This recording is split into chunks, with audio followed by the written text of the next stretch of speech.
My parents ruined my wedding and invited their drunken friends. Now, I've cut them off for good and found peace away from their toxic drama. I'm 32, male, and I've always thought of myself as a pretty patient person. Maybe too patient, if I'm being honest. Growing up, I was the peacekeeper, the one who smoothed things over when my parents argued or when my younger sister was throwing tantrums. It was easier that way, but now, looking back, maybe that's why it took me so long to realize just how toxic my parents really are, and why it took a single event, my wedding, to blow everything up. I met my wife S in college. She's everything I'm not: outspoken, confident, and fiercely protective of her boundaries. I admired that about her from the beginning. We've been together for 10 years, and when I finally proposed, it felt like everything was falling into place. S had always been clear about wanting a small, intimate wedding, close friends and family only. No massive guest list, no elaborate show, just the people who mattered. And I was on board with that 100%. My parents, though, not so much. See, they have this weird obsession with appearances. My dad, especial. He's one of those people who's always talking about connections and keeping up with the Joneses. My mom's just as bad, always concerned about who's going to be offended if they aren't invited to some event. When we started planning the wedding, they kept pushing for a bigger guest list. Specifically, they insisted on inviting their friends, the ones I grew up hating, the people who, frankly, made me miserable at every family gathering. Now, these friends of theirs, they're a nightmare. My dad's best friend, D, has been an alcoholic as long as I can remember. Loud, obnoxious, and incredibly inappropriate. His wife, M, is no better. She's a gossip who loves stirring up drama, and she has no filter. I couldn't count the number of times she made racist or sexist remarks right in front of me growing up. They're the kind of people who ruin every gathering, but somehow my parents thought they were essential guests at my wedding. But I told my parents firmly that we wanted a small wedding. It's not about them, I said. This is about S and me. My dad brushed it off like I was being unreasonable. Their family, he said. Like that made it all better. I reminded him they weren't actual family, just his drinking buddies and social climbers. But my dad wasn't hearing it. Neither was my mom. Weeks went by, and I kept holding my ground. I thought I was making progress. But then, a few days before the wedding, I found out my parents had gone behind my back. They'd sent invitations to their friends anyway. S found out before I did. She was livid, and rightfully so. "This is our wedding," she yelled, pacing back and forth in our living room. If they can't respect that, what else won't they respect? I felt like the ground was crumbling beneath me. I was stuck between my wife and my parents, and I couldn't make sense of how we got there. My parents weren't just controlling the guest list. They were trying to control everything. I confronted them the night before the wedding. "You went behind my back?" I demanded, standing in their living room. My dad didn't even look up from his phone. My mom just shrugged. "We didn't want to hurt their feelings," she said, like it was the most reasonable thing in the world. "They're not your wedding guests." I exploded. "This isn't about them or you. It's about us. About me and S." My dad finally spoke. "You're being dramatic. It's one day. Let it go." I couldn't believe what I was hearing. This wasn't about the day. It was about respect. It was about boundaries.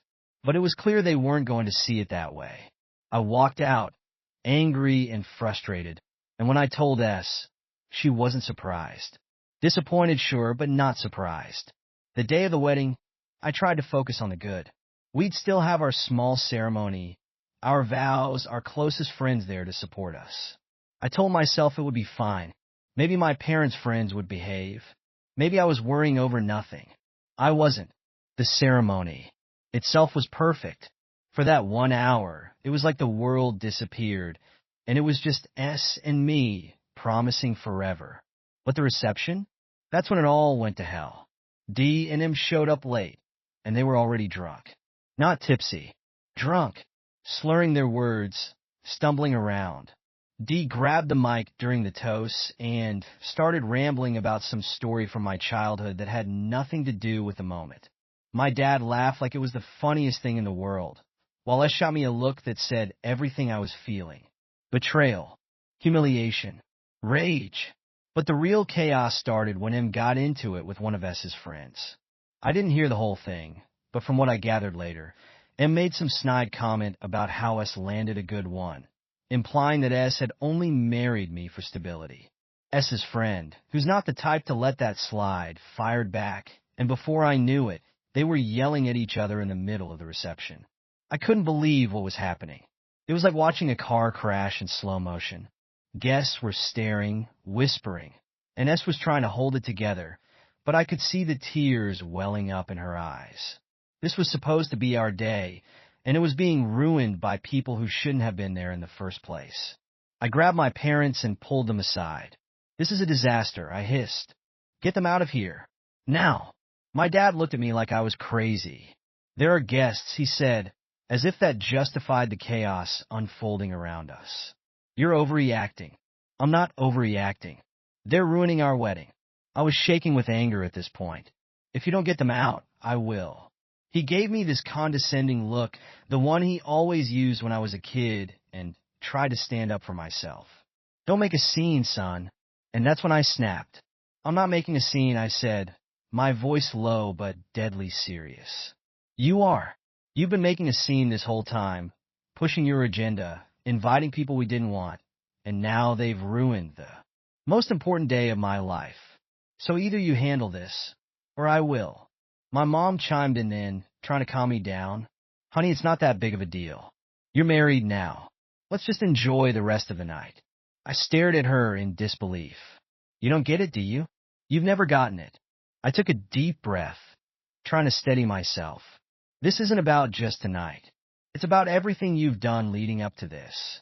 You've crossed every boundary we set, and I'm done."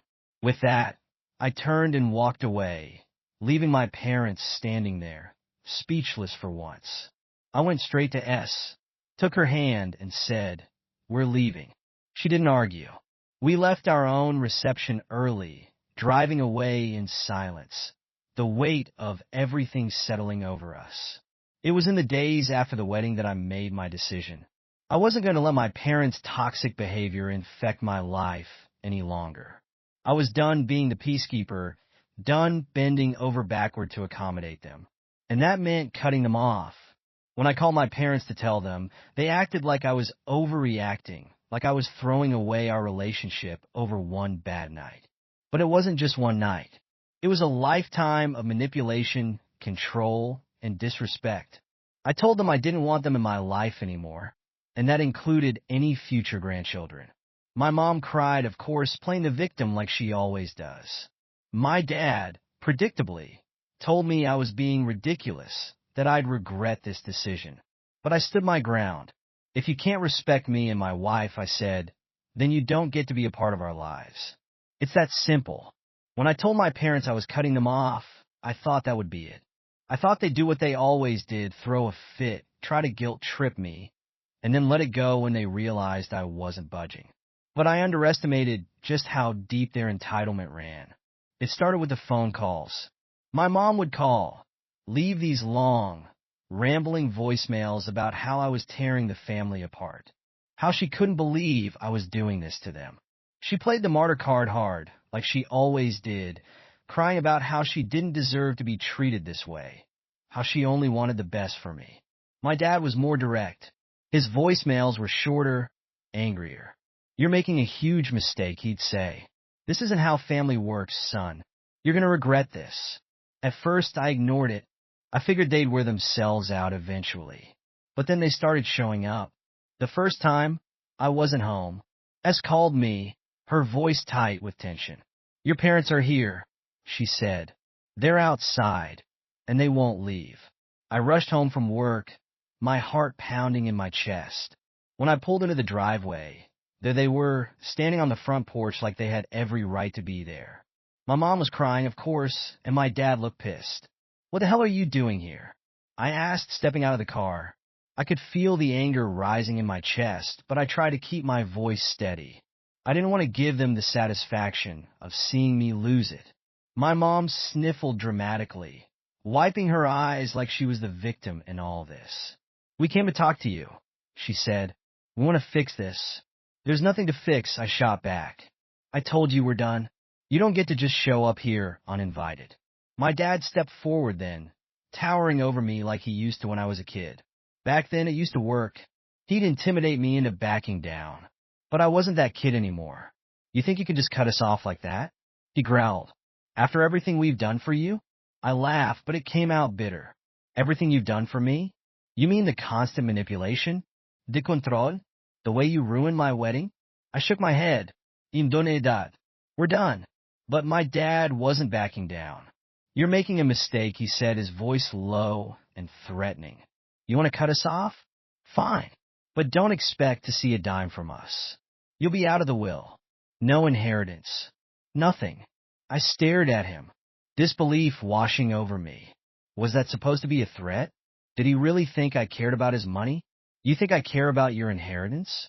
I asked, shaking my head in disbelief. "I don't need your money. I don't need anything from you." That seemed to catch him off guard. He wasn't used to me standing up to him like this. "You're really willing to throw away everything over this?" he asked, his voice a mix of anger and something that almost sounded like desperation. "This isn't about money," I said. "This is about respect. And you've never respected me. Not once. So yeah, I'm done. You can keep your inheritance." "I don't want it." For a moment, there was silence. My mom stopped crying, her face twisted in confusion, like she couldn't comprehend the fact that I didn't want their money. My dad just stood there, glaring at me. His jaw clenched so tight, I thought he might break a tooth. Finally, my mom spoke. "We're your parents," she said, her voice soft, like she was trying to reason with me. "You can't just cut us out of your life." But I shook my head. "I already did," I said. "And if you don't leave right now, I'll call the police." My dad scoffed, but I could see the rage in his eyes. He wasn't used to being told no, and he didn't like it. "You're going to regret this, son," he said, his voice low and dangerous. "You'll come crawling back." I didn't even respond. I just turned around, walked inside, and shut the door behind me. For the next few days, they kept trying. More voicemails, more messages, more unannounced visits. S was getting anxious. Every time the doorbell rang, she'd tense up, wondering if it was them again. It was getting to the point where we couldn't relax in our own home. And that's when we decided we needed to get out. We found an apartment on the other side of the city, far enough away that my parents wouldn't be able to just drop by whenever they felt like it. It wasn't a big place, but it was cozy, and most importantly, it was ours. No drama, no unexpected visitors, no toxic parents showing up at all hours of the day. The day we moved, I felt this strange mix of sadness and relief. Sadness because, deep down, I still wish things could have been different. I wish my parents could have respected me, respected my boundaries. But relief, too, because I knew we were finally starting fresh, away from the constant chaos they brought into our lives. So yeah, if you've got toxic people in your life, family or not, don't be afraid to cut them off. Life's too short to live in someone else's shadow. And trust me, once you break free, it feels a hell of a lot better than any inheritance ever could. Thank you so much for listening to my story. If you have any thoughts, I'd love to hear them. So please leave a comment. Don't forget to like and subscribe if you want more stories like this one.